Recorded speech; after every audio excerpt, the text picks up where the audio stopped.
ഞാൻ തുടക്കത്തിൽ സൂചിപ്പിച്ച ആ ന്യൂസ് മലയാളം വാർത്തയുടെ ഇമ്പാക്റ്റിലേക്കാണ്. News Malayalam big impact. Kerala തീരത്ത് ലൈറ്റ് ഉപയോഗിച്ച് മീൻപിടുത്തം എന്ന ന്യൂസ് മലയാളം വാർത്തയിൽ അടിയന്തര യോഗം വിളിച്ചിരിക്കുകയാണ് ഫിഷറീസ് മന്ത്രി സജി ചെറിയാൻ. അനധികൃത മത്സ്യബന്ധനം നടത്തുന്നവർക്ക് ജയിൽ ശിക്ഷ ഉറപ്പാക്കും. യോഗം മാർച്ച് 19-ന്.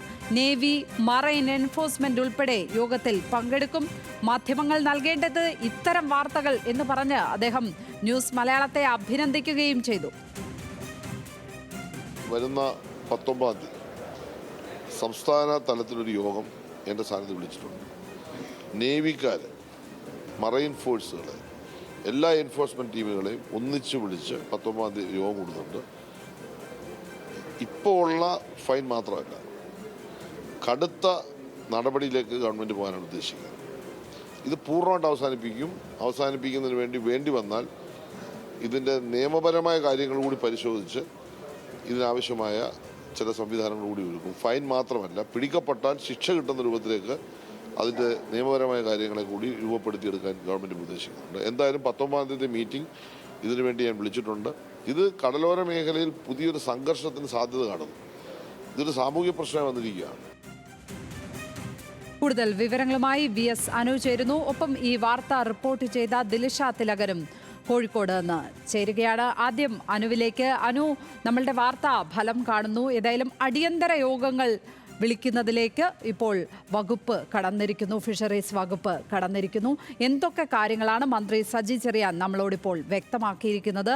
ഈ ലൈറ്റ് ഉപയോഗിച്ചുള്ള മത്സ്യബന്ധനം തടയാൻ, അത് അടിയന്തരമായി തടയാനുള്ള എന്തെങ്കിലും നടപടികൾ സ്വീകരിച്ചിട്ടുണ്ടോ, അതോ ഈ യോഗത്തിന് ശേഷമാകുമോ നടപടികൾ? ലക്ഷ്മി, നമ്മൾ നൽകിയ ഈ ആഴക്കടൽ മത്സ്യബന്ധനവുമായി ബന്ധപ്പെട്ട് പ്രത്യേകിച്ച് ഇതര സംസ്ഥാനത്ത് നിന്നുള്ള ബോട്ടുകൾ വന്ന് ഈ വളരെ ഗുരുതരമായ, അതായത് നമ്മുടെ മത്സ്യ സമ്പത്തിനെ ആകെ ബാധിക്കുന്ന തരത്തിലുള്ള ഒരു ഇടപെടലാണ് അവരുടെ ഭാഗത്തു നിന്നും ഉണ്ടാകുന്നത്. ഇക്കാര്യത്തിൽ നമ്മുടെ വാർത്ത ശ്രദ്ധയിൽപ്പെട്ടു. മിനിസ്റ്റർ ഏതായാലും 19-ാം തീയതി ഒരു അടിയന്തര യോഗം വിളിച്ചിട്ടുണ്ട്. അതിൽ ഈ മത്സ്യത്തൊഴിലാളികൾ അല്ലെങ്കിൽ ആ ഉദ്യോഗസ്ഥർ മാത്രമല്ല, ഇപ്പോൾ നേവിയിലെ ഉദ്യോഗസ്ഥർ, മറൈൻ എൻഫോഴ്സ്മെന്റിലെ ഉദ്യോഗസ്ഥർ എന്നിവരെയൊക്കെ ഉൾപ്പെടുത്തി ഇതെങ്ങനെ ഫലപ്രദമായി തടയാം എന്നുള്ളതാണ് സർക്കാർ ഇപ്പോൾ ആലോചിക്കുന്നത്. അദ്ദേഹം പറഞ്ഞു, ഈ രണ്ടാം പിണറായി സർക്കാർ വരുന്ന സമയത്ത് ഇത്തരം അനധികൃത മത്സ്യബന്ധനത്തിന്റെ പിഴ കുറവായിരുന്നു. പക്ഷേ പിന്നീട് 2.5 ലക്ഷമായി ഉയർത്തി. പക്ഷേ ഈ 2.5 ലക്ഷമായി ഉയർത്തിയപ്പോഴും ഇത്തരം രീതിയിലുള്ള അനധികൃത മത്സ്യബന്ധനം തുടരുകയാണ്. കാരണം ഈ 2 ലക്ഷം രൂപ പിഴ കൊടുത്താലും അതിനെ മറികടക്കുന്ന രീതിയിൽ ലാഭം ഇത്തരത്തിലുള്ള മത്സ്യബന്ധനത്തിലൂടെ അവർക്ക് ലഭിക്കുന്നു. അതായത് നമ്മുടെ മത്സ്യസമ്പത്തിനെ ആകെ ഇല്ലായ്മ ചെയ്യുന്ന ഒരു നീക്കമാണ് ഇവർ നടത്തുന്നത്. അദ്ദേഹം പറഞ്ഞ ഏറ്റവും പ്രധാനപ്പെട്ട കാര്യം, മുഖ്യമന്ത്രി ഡൽഹിയിൽ നിന്ന് വന്നാലുടൻ മുഖ്യമന്ത്രിയുടെ ശ്രദ്ധയിൽ ഇക്കാര്യം പെടുത്തും. അതിനുശേഷം പോലീസിന്റെ കൂടുതൽ സഹായം, അതായത് ഈ കോസ്റ്റൽ പോലീസ് ഉൾപ്പെടെയുള്ളവരുടെ സഹായം തേടിക്കൊണ്ട് ഇതെങ്ങനെ പൂർണ്ണമായി ഇല്ലാതാക്കാം, മാത്രമല്ല വേണമെങ്കിൽ നിയമ ഭേദഗതി അല്ലെങ്കിൽ നിയമ നടപടികൾ എങ്ങനെ മാറ്റാമെന്ന് അടക്കമുള്ള കാര്യങ്ങൾ പരിശോധിക്കും.